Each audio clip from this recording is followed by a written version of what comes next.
All right, I'm about to set you guys down here. Hope this thing fires right up.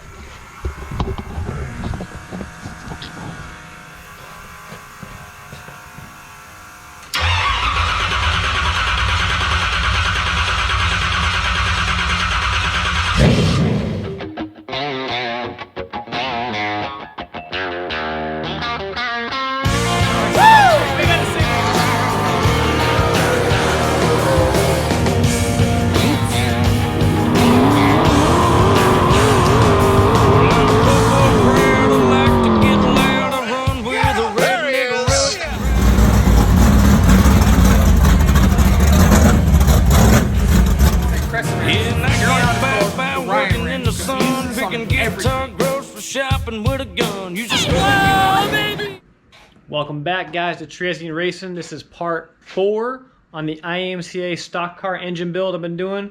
And I know I got to address something right off the bat here. Why the hell am I wearing a Starbucks apron? What's the deal? So,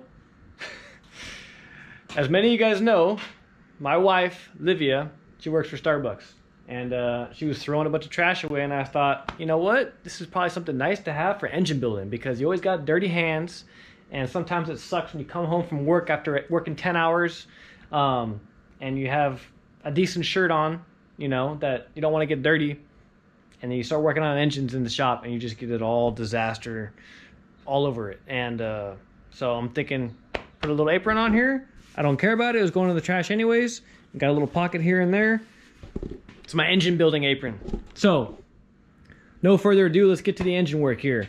In the last video, you guys saw me pretty much button up the whole bottom end. Since then, I've just bolted on the intake, I wish, the oil pan.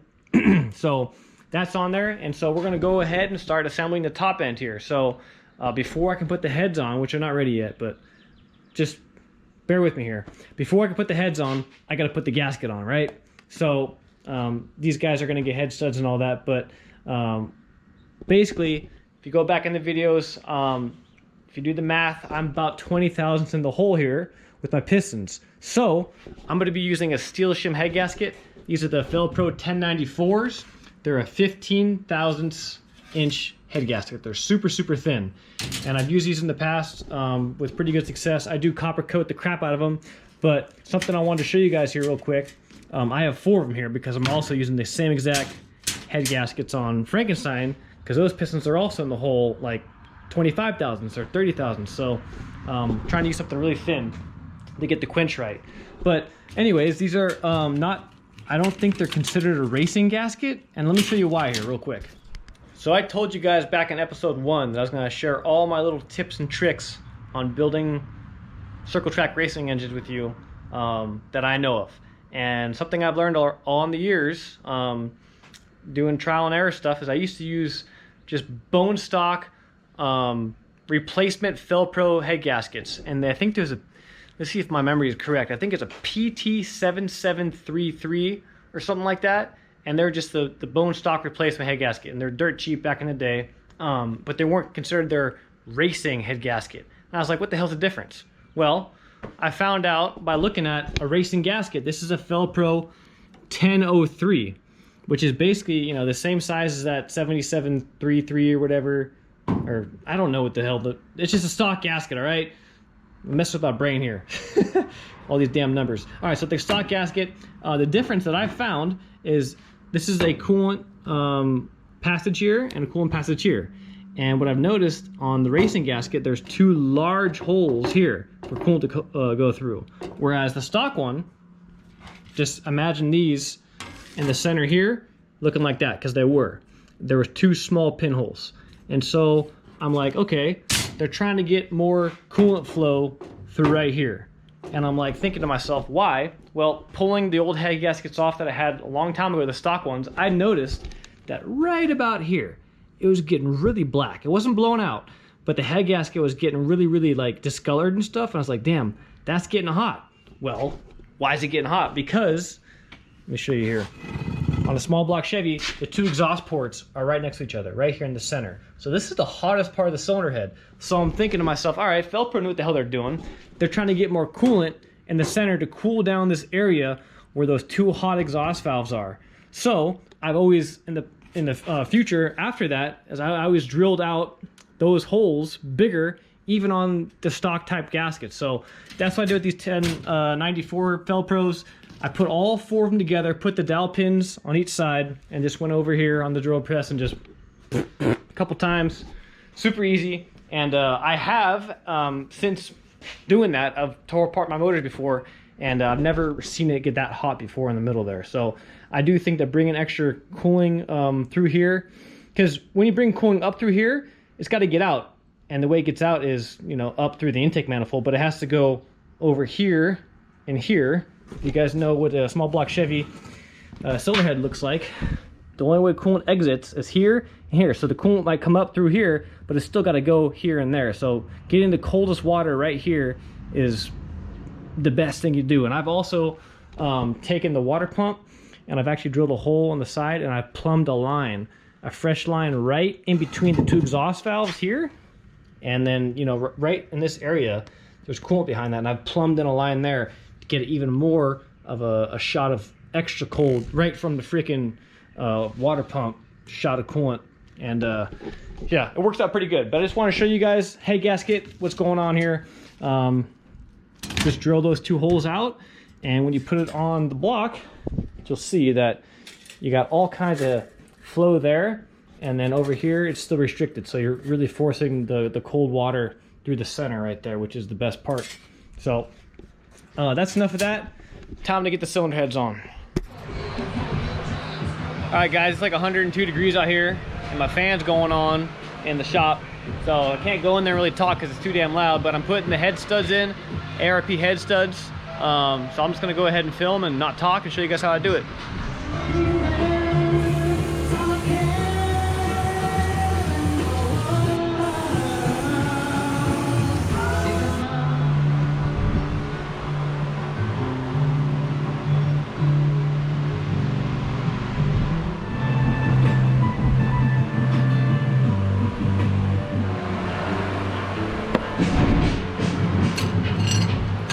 These things are a must putting studs in. Stud remover / installer. I always do the short ones first, because you put the long ones in, look what happens.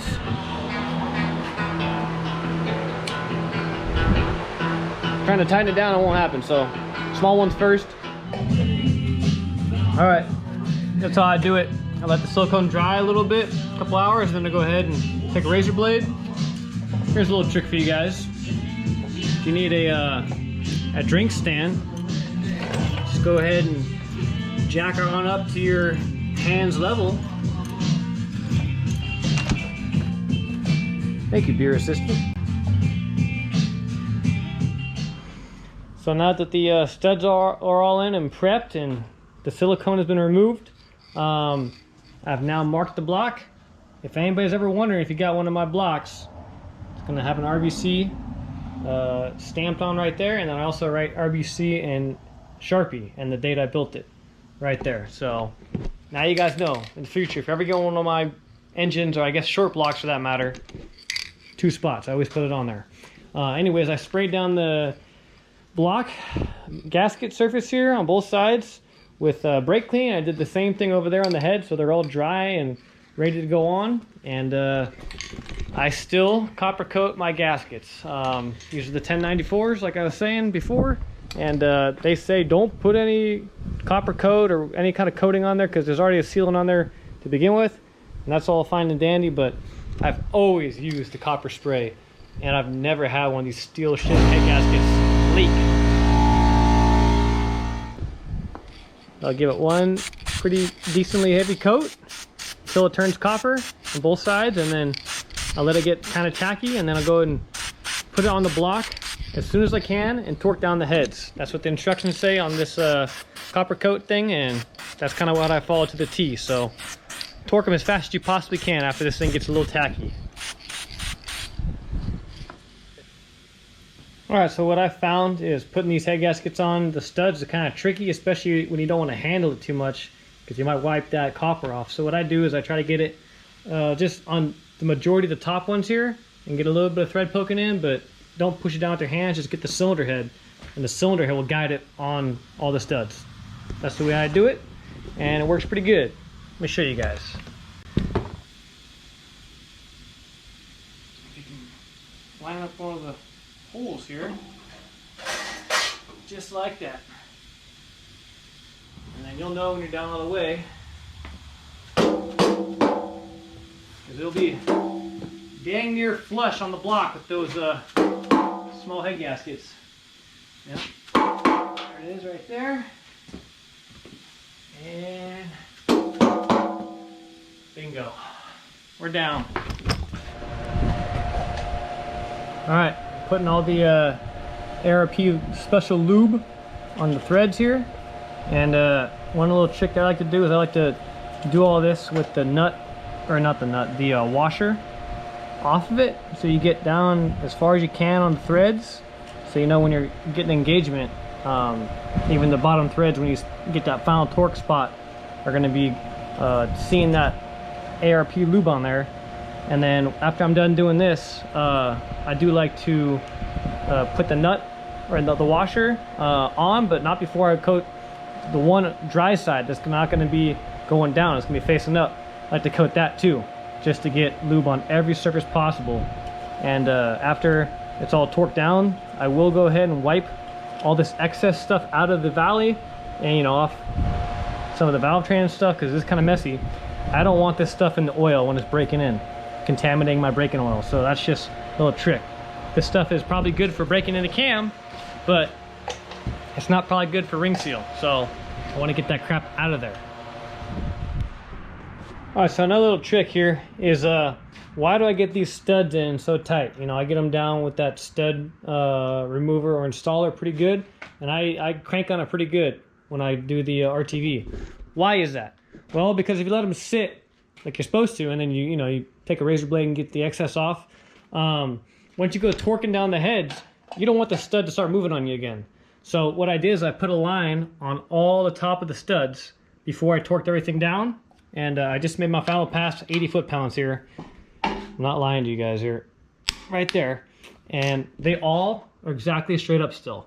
So basically, once that RTV gets dried, you don't want to try to turn that stud again, because then you're breaking the RTV and it's potentially a possibility to get coolant up in there. So just, I wanted to do it right now to check it and double check my my theory on it, and it's totally spot on.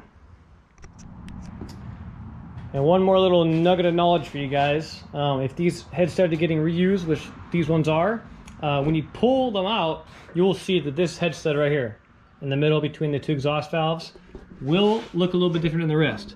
Look at that. It's all discolored right here, and the rest look normal and black. So anyways, I don't put that one back there. I try to put it somewhere else and let a new guy, take on the abuse. Just something that works in my head, but it's worked so far. All right, so I know I've covered this tool quite a bit in my other engine build videos, like Frankenstein, when I was hammered drunk, but I'm just gonna go over it one more time. This is the pushrod length checker, and this is kind of like a foolproof way to get it right. I have the adjustable pushrod in there right now, so you can see it's touching there and touching there. And if you want to run a pattern, which I'm going to show you right now, you can, but that is, getting in the ballpark. So anyways, basically what I have is I have here at my shop, this chrome one. It's the standard size. It's a 7.800 length pushrod. Too short. I have performance sets, a couple sets actually, that are 8 inches flat.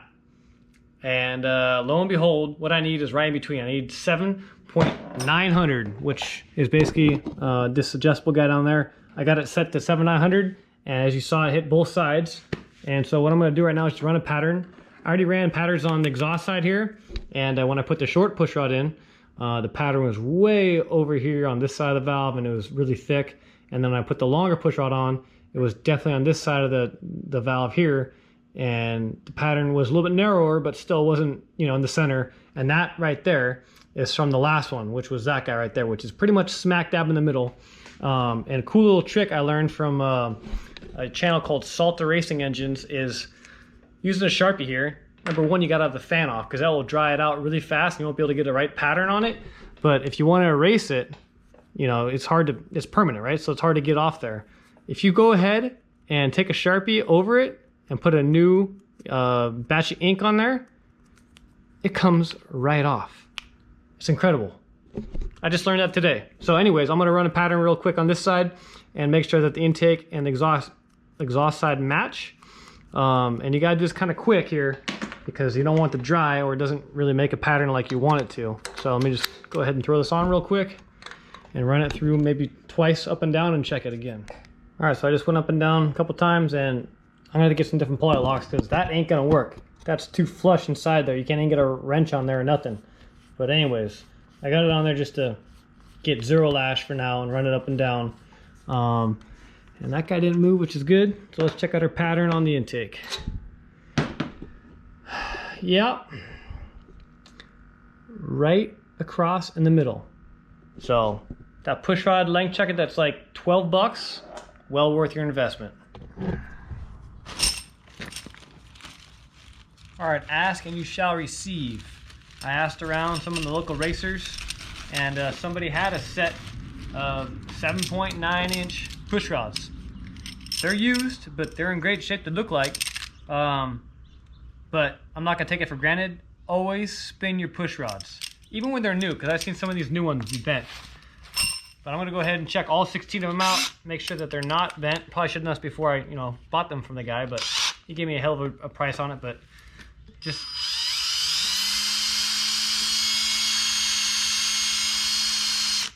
not bent. You gotta check them all. And then after that, then I'll go ahead and blow through all of them and clean out whatever might be in those oil holes real good with some compressed air.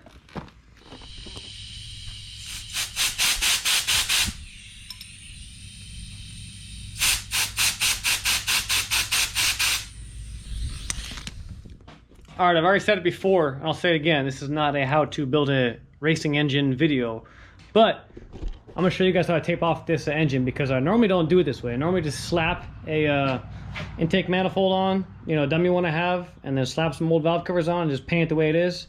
And maybe throw some tape around here, but this time I'm doing it right. Got some dummy plugs in there, and then got the exhaust all trimmed out properly. And I'm gonna put the gaskets on here and then trim her out around the gaskets too. And then the way I'm doing it is the easy way. So you just put it over there, you take your dirty ass fingers and you find the line that you need it to go, and you just take your little hammer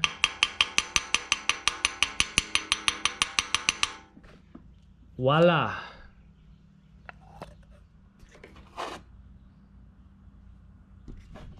All right, so I got everything taped off I don't want to hit with paint. I got my custom fuel pump push rod adapter on there that I made to, block that off. And so now it's time to hit it. And normally I would just hit it with this, VHT or Rust-Oleum engine paint, whatever, a couple of good times, like maybe 1 or 2 good coats. But I'm gonna do it a little bit differently here today.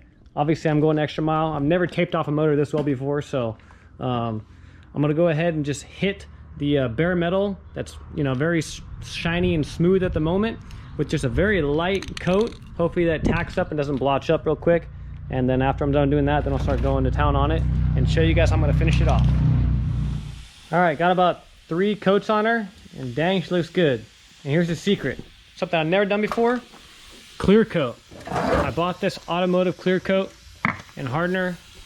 This was like $100, but this should paint a lot of engines. And I know that when you clear coat an engine, it makes it look way better, makes it way more durable. You can get oil and gas and all that stuff on there and won't bubble up. So I'm gonna try to start doing this from now on. But I have no idea how to spray paint. I literally just bought this gun, never done it before. And I'm trying to read the instructions and hurry up and figure it out because I only have like an hour before it's fully dried, and they say you really shouldn't paint on it again. So I'm watching YouTube videos, I'm trying to figure this thing out. It says this is a 4-to-1 ratio clear coat. So I'm assuming I put 4 parts of this and 1 part of that. I don't know, I ran out of time, but I'm gonna give it a shot. Hopefully it looks good. All right, well, I did my best. Looks a lot shinier. We'll see if it hardens. I don't know. I mean, what?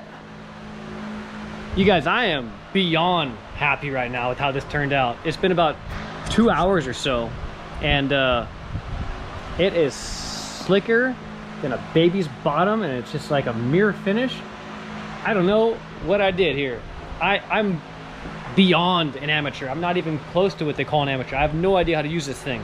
And I just set this regulator right there to about 50 psi, which is in the green. So I figured, okay, that's a good place to start. And then I just kind of farted around with this knob until, I don't know, I got a decent spray pattern on my garbage over there. And then same thing with this button down there. I have no idea what these things do, but I mixed 200 milliliters of clear with 50 millimeters of that hardener, medium hardener. I just shook it around in here and started spraying, and it was really misty, and I didn't know if it was going on good or not, but I laid it down pretty heavy, and I don't see any runs or nothing. And to prove to you guys, I'm a total amateur. I don't know how these spray guns work. I just know that I had to take this thing apart. I did take it apart when I got it, and like this little needle in here was all like covered in crap, like hardened like grease and shit. So I cleaned all that stuff out, blew it out real good, and after it was all done, I only used about half of, you know, the juice I poured in there of the clear. And after I cleaned it all out and got the rest out of there, I put paint thinner in there, thinking that that was gonna clean all the guts out and get all that clear coat paint out. But I guess you don't use paint thinner because this plastic like melted in here. Luckily, I think, you know, I didn't go down the drain, but like after I got it all out of there, it started like getting all like bubbly, and now it looks like it just melted in there. It looks like wax, and I know it's not the clear coat because, well, maybe it is. I don't know, actually. Shoot, I thought the paint thinner would. I have no idea what this stuff is, guys. Am I missing something? Let me know in the comments. I'm an amateur, but I put a whole bunch of paint thinner in there after it was empty, shook it around, and sprayed all of it out, and it still is all in there. So I don't know what I'm doing, but it worked really good, and I'm super happy with it. And it is a thirsty Thursday, and it was 102 today, so I'm trying to stay hydrated and motivated. Man, I'm just super happy, if you guys couldn't tell already. All right, so I'm locking everything up here, ready to put the intake manifold on, but I just wanted to show you guys real quick why you just don't stab a distributor in. A lot of people will just, you know, slap the intake on, slap the distributor on, call it good, but you got to check your distributor height and the fact that it won't bind. And let me tell you what I'm talking about here. This is the way I do it. There's special tools and stuff and precise measurements you can take with those special tools to get the correct height and all that, but this is the way I do it, simple and fast and easy. Before you get the intake manifold on, put it on with no gaskets, because in this situation, you know, it's really not usually an issue, but when you have a block that's been decked, like mine has been decked, and then heads that have been milled, like these have been milled like 90,000, something like that, crazy. Every time you do that, you're lowering the intake manifold on the engine, and in turn you're also lowering the distributor, so you don't want to bind it into the oil pump. So this is what I do. No gaskets on the intake, just, you know, plop it on there.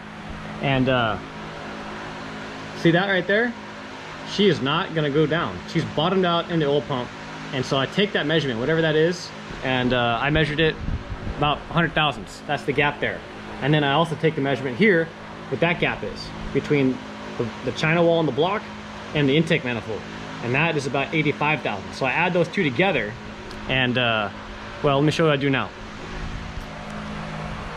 All right, so now I got the gaskets in there in place, and I got all 4 of the corner bolts on and cinched down pretty good. Not torque, but, you know, hand tight or whatever. So I got, you know, the full compression of the intake manifold down.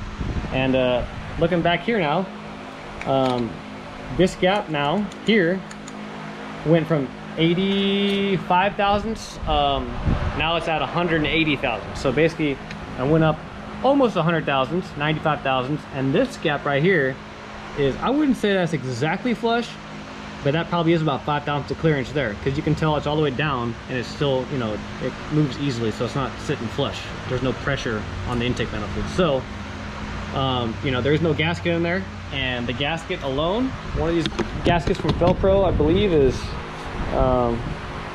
they're about 60 thousandths, I think. Yeah, 60 thousandths. But the problem with these gaskets is, you know, they'll get wet and then they'll crush down a little bit. You know, oil will soak into them, and the more you tighten down, the more you're kind of forcing the distributor down. And so it's not a real great idea for getting the clearance, but it will probably work in this situation.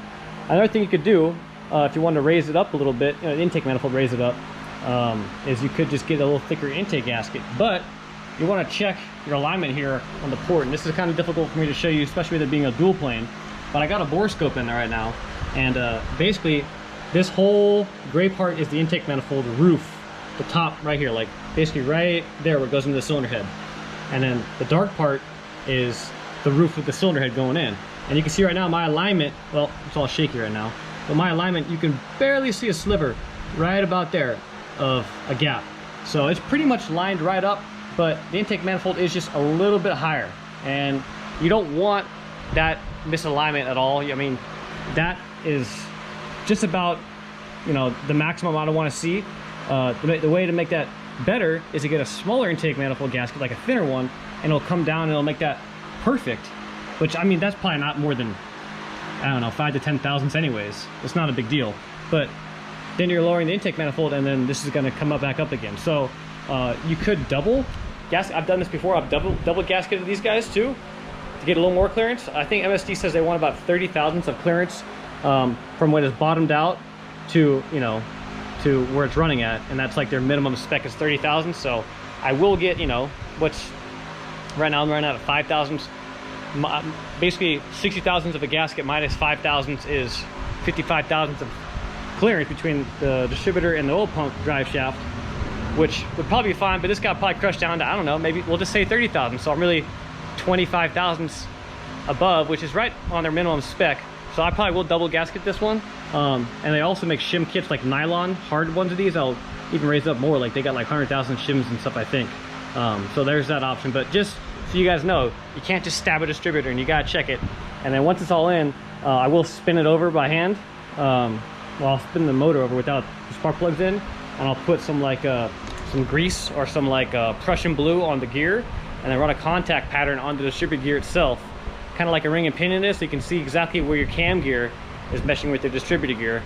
And normally it's fine, but I always like to check it, and just want to show you guys that you just can't stab them in. You got to check this kind of stuff when you have all these crazy machine works done. And I mean, even when, but not, just, it's always good to check it, you know, make sure you got plenty of clearance, because if you bind up your oil pump into your distributor, you're either going to blow out your distributor gear or your camshaft gear or the thrust washers that are in between the gear and the actual distributor housing. And then, you know, once those blow out, then you got a whole bunch of oil or metal in your oil, and then your freaking rotor here tries to shove itself through the cap. Or worst case scenario is you shove that oil pump drive shaft down, and all that thrust goes into the oil pump itself, and it starts eating itself up and throwing metal shavings through all your oil galleys, and then that's game over. So very important, way overlooked. Just wanted to show you guys this. I know it's not a how-to build an engine video, but I figured this is a good time to show you when you got all this crazy machine work doing, you got to check that kind of stuff. All right, y'all, the time has come. Got her all dressed up here. Kind of spared you guys with all the details, because setting the lash, getting the intake manifold on, and priming the oil system. I've done that in pretty much all my other engine building videos, so go back and watch one of those if you want to see how that's done. But I did run a pattern on the gear set on the distributor, and it looks pretty dang good. And I got it at TDC right now, and basically this is a locked up distributor, so I gave it, you know, what I think is about 36 degrees of advance on it. And the carburetor and everything else is on this engine run stand should be pretty much ready to go and dialed in from the last motor I just had on here like a couple weeks ago, Frankenstein, the one that I just built with junk I had lying around here, and actually turned into a pretty solid motor. So anyways, it should fire off real quick here, and hopefully she runs good. Cross my fingers. Let's go ahead and get her all primed up here.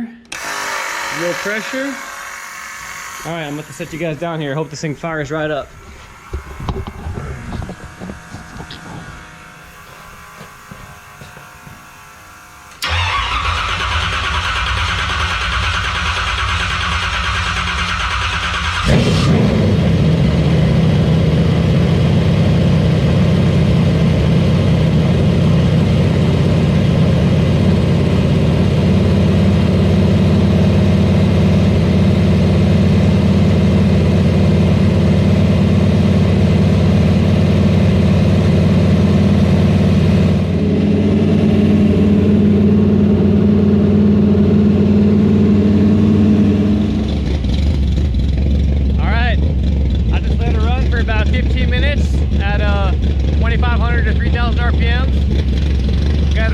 down now. She sounds perfect.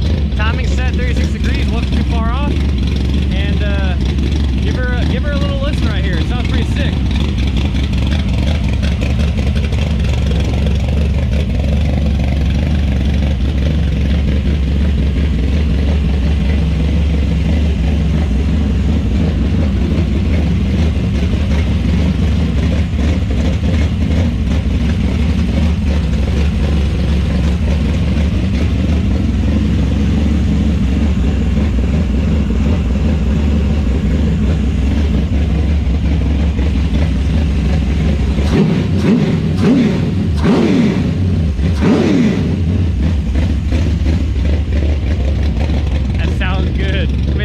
Put you guys back here for a little more exhaust note.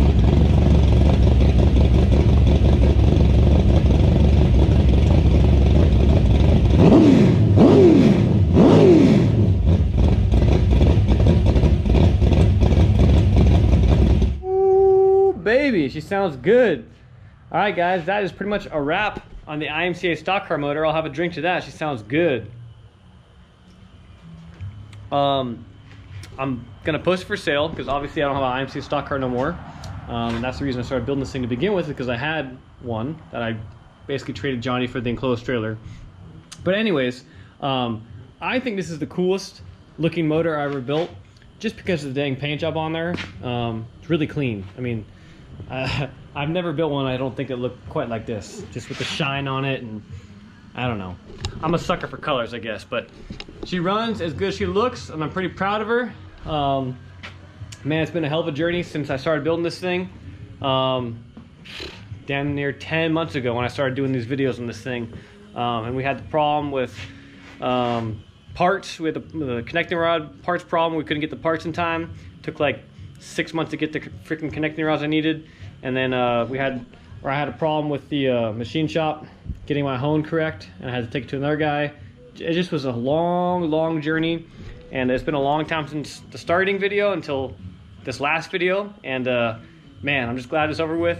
I'm not going to put this in anything. Obviously, I'm going to try to sell it the way it is.